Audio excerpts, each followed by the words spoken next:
Morning bulletin में आपका स्वागत है। मैं हूं आपके साथ रुचिका राज। आज इस बुलेटिन में बात होगी, एनसीबी ने रिया चक्रवर्ती को किया गिरफ्तार। बिहार के डीजीपी ने कहा, रिया की गिरफ्तारी सुशांत को इंसाफ की ओर पहला कदम। मुख्यमंत्री नीतीश के खिलाफ मुजफ्फरपुर कोर्ट में परिवाद दायर। राज्य में जातीय उन्माद फैलाने का कोशिश का आरोप। अनलॉक 4 में धर्मस्थल, मॉल और पार्क खुले। मंदिर में जुटी भक्तों की भीड़। मॉर्निंग वॉक करने वालों को मिली सुविधा।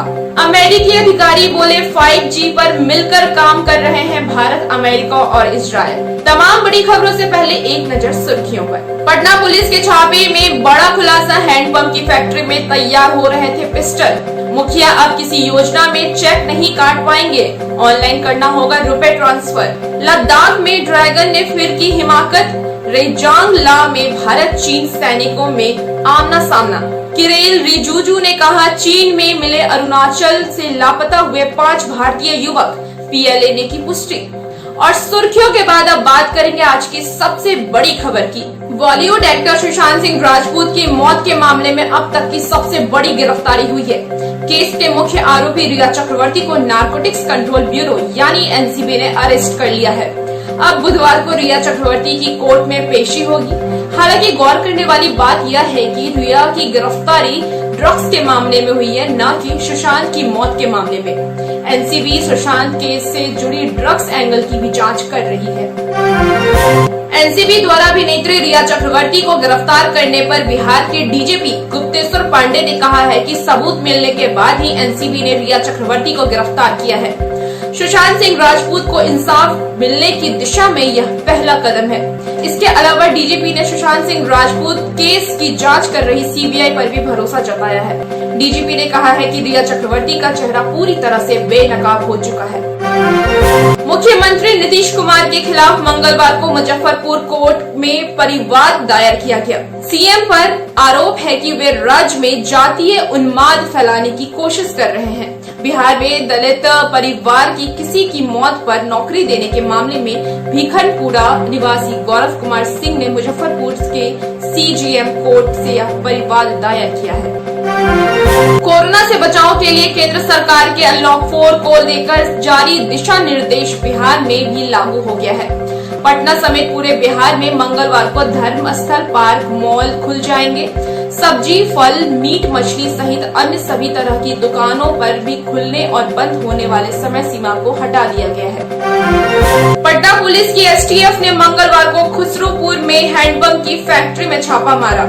हैंडपंप बनाने की नाम पर चल रही फैक्ट्री में पिस्टल बनाए जा रहे थे।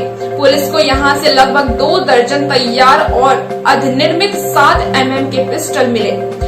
फैक्ट्री में पिस्टल बनाने के उपकरण और मशीन बरामद किए गए हैं। पुलिस ने मौके से 4 लोगों को गिरफ्तार किया है। सभी पिस्टल बनाने वाले मुंगेर के रहने वाले हैं।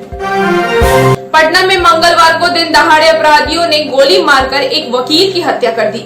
पटना नौबतपुर थाना क्षेत्र के सराड़ी गांव स्थित सूर्य मंदिर के पास की है।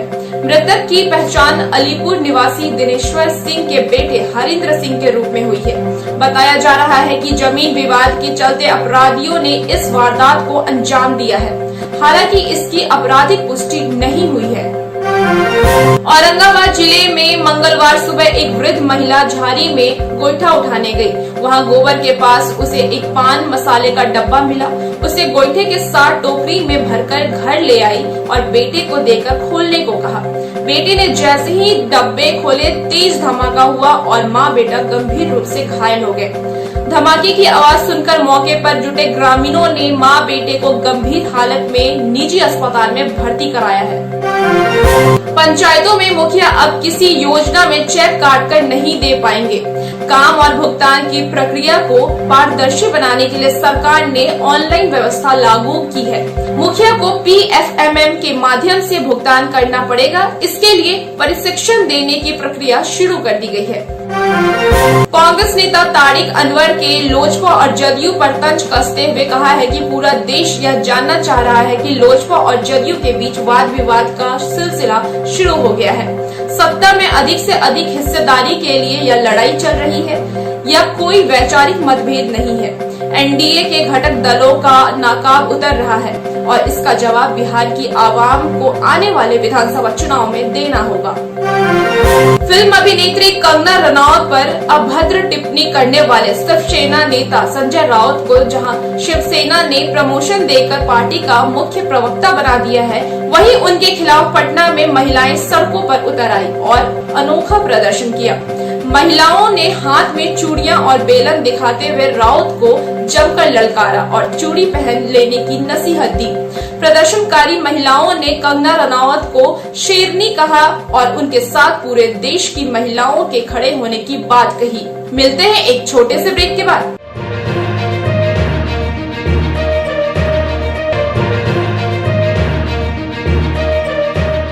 मॉर्निंग बुलेटिन में फिर से आपका स्वागत है। अब देश दुनिया पर एक नजर। पूर्वी लद्दाख में एलएसी पर मई महीने से जारी भारत चीन के बीच तनाव बढ़ता जा रहा है। चीनी सैनिक लगातार घुसपैठ की कोशिश कर रहे हैं, जबकि भारतीय जवान ड्रैगन की कोशिशों को नाकाम कर दे रहे हैं। पूर्वी लद्दाख के पैंगोंग सो के पास रंजांगला में चीनी सेना ने एक बार फिर से घुसपैठ की कोशिश की।